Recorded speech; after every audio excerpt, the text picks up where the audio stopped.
Welcome once again to Lehto's Law. Here's Steve Lehto. I had a lot of people send me this story because it involves a weird story involving cars and car dealers. So thank you to everybody who did that. From NJ.com, Anthony Atrino wrote this. Car salesman stole customer's trade-in, lived in it for months, according to a lawsuit. A New Jersey woman is suing a dealership in New Jersey, claiming a salesman there used her personal information to steal her trade-in, which he then slept in and drove for 2 months before he was caught. The crazy part is I've heard of people's trade-ins being mistreated, but never heard of one being used as a temporary housing. The woman is 47. She claims in court papers that she leased a vehicle from a dealership in 2024. At that time, she traded in a Jeep Wrangler, but the dealership she's getting the vehicle from here is not a Jeep dealer. So according to the lawsuit, the transaction was handled by a salesman working for the dealership as an independent contractor. And, this is strange. I've heard of this more recently about people working at dealerships as independent contractors. And I wonder if that may have played into this. But the salesman told the woman that he would return the Jeep back to the Jeep dealership where it needed to go to complete the transaction. So don't worry about it. I'm going to put you in this vehicle today, and I'll take care of returning your Jeep to where it needs to go. That's according to the lawsuit.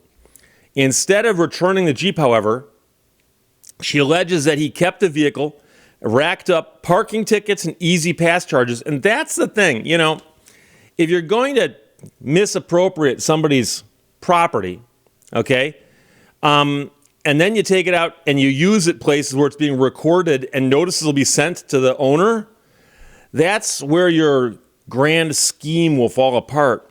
Those unpaid tickets eventually resulted in an arrest warrant issued for the woman. Now,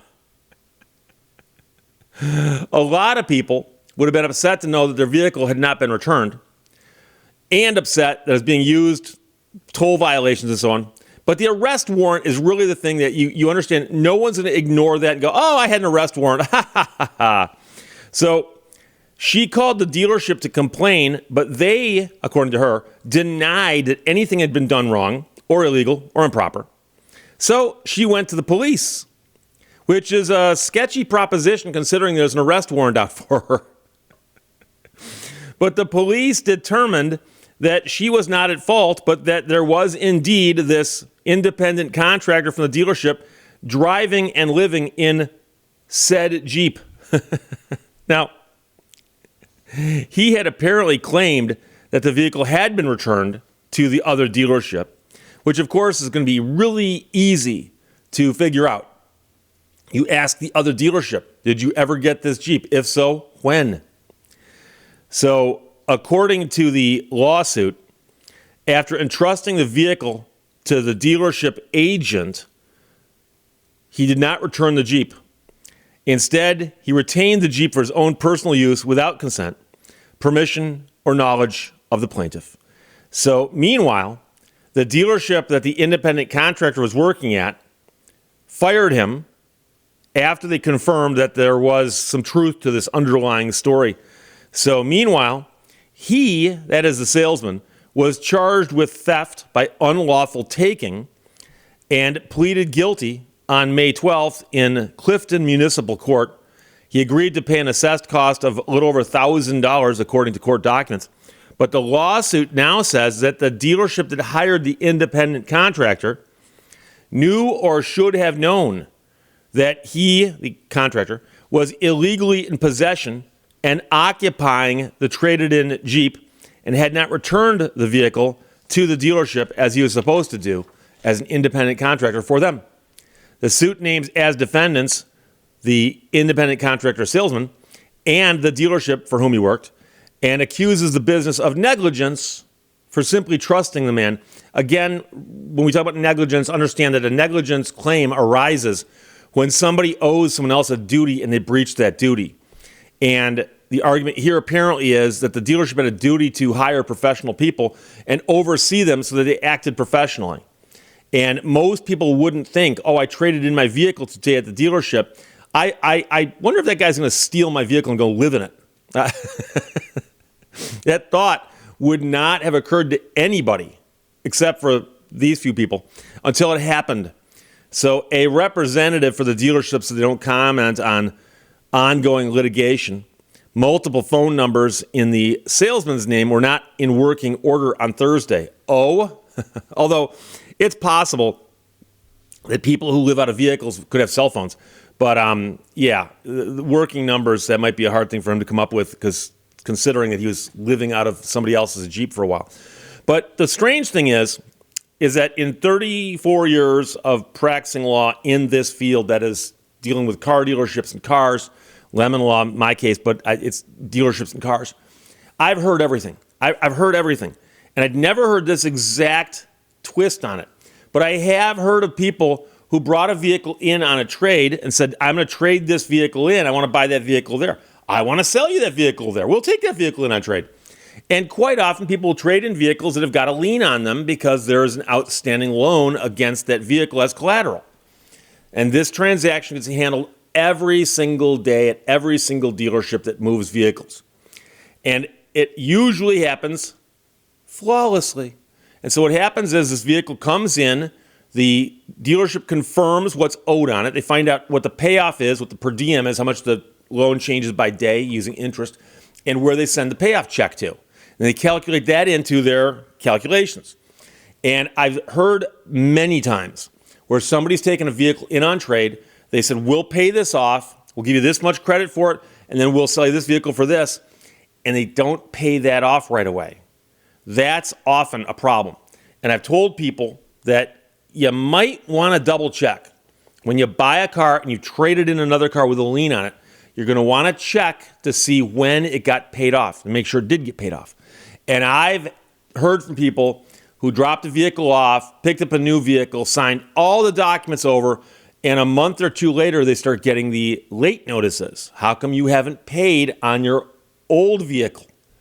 And the first thing they do is they call the lender and go, I sold that vehicle, I traded it in. They go, we have no record of that. They then call the dealership. Oh, no, we took care of that. Yeah, no, we took care of that.